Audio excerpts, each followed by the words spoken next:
I'm a TOEFL certified teacher. I help students prepare for exams like IELTS, TOEFL, ACT, and I also give private classes to kids, university students. I help students learn English in a more fun and comfortable, more natural, relaxed way. Şu an okuma parça hakkında soracağım size. Bazen birkaç yanlış cevapları çıkarttım ve iki seçenek arasında kaldım. Orada çoğu zaman karar veremem, hangisini seçmeliyim. Orada herhangi bir ipuçlar var mı sizde? When you're doing the reading section, I recommend first read the questions.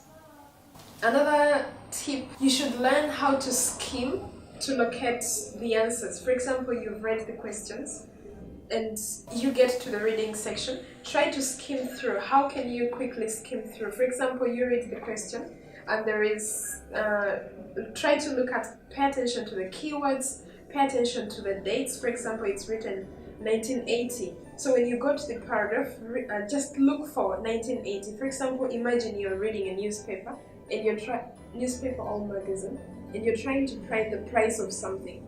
The only thing you're going to pay attention to is the numbers. So the same thing happens here. When there is a date in the questions, just quickly get to the reading section and look for the date. When you find the date, try to circle the lines around it and read through. Usually you get the answer to the questions.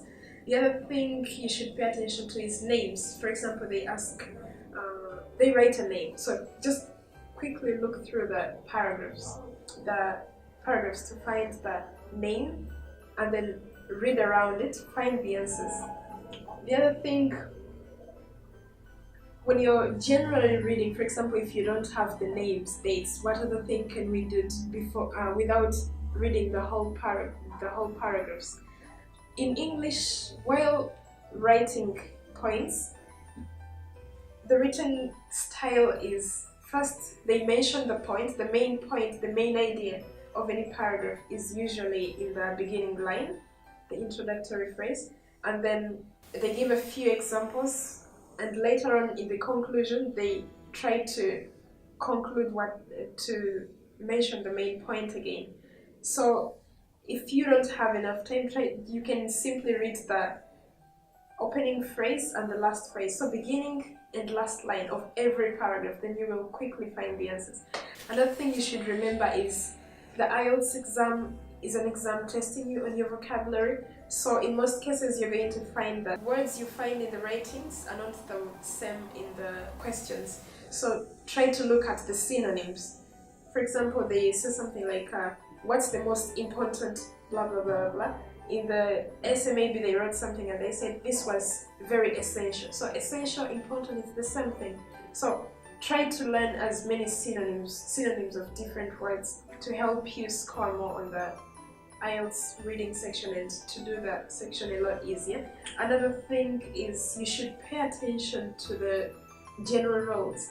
For example, if they say something like you should write not more than 2 words. If you write 3 words, this is going to be a problem. You're gonna lose. That's gonna be a wrong answer right away. The other thing, the time is not enough. You only have 60 minutes, 3 articles and 40 questions. You should remember that. IELTS is a progressive exam, which means that the first question is going to be easy, the second is going to be a bit more difficult than the first question, and the third section is going to be a lot harder than the 2 sections. So I recommend you use 15 minutes for the first section, and this includes transferring your answers to the answer sheet. 15 minutes first question, 20 minutes second section, and 25 minutes for the last section. This is the most difficult. And the other thing you should pay attention to is in some written articles there is always a glossary. Glossaries are short notes about different words. Maybe they've used foreign words that are not in English to maybe describe something. In most cases they describe them in the glossary. You should make sure you read the glossary to understand the passage a lot more. And the other thing you should pay attention to is spelling. If, for example, you're trying to write the word learn and you write L-E-R-N, this is going to be a wrong answer, so pay attention to the spellings, pay attention to things like singular, plural.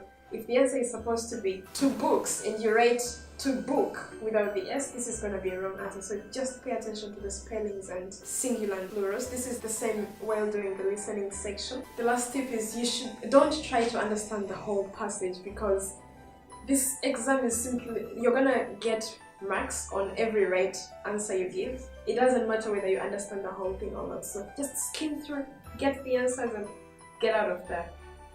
If you need more details on the reading section, please just write in the comments section or contact me through, I don't know where this is going to be, there is a link. Just contact me, I'll answer your questions directly.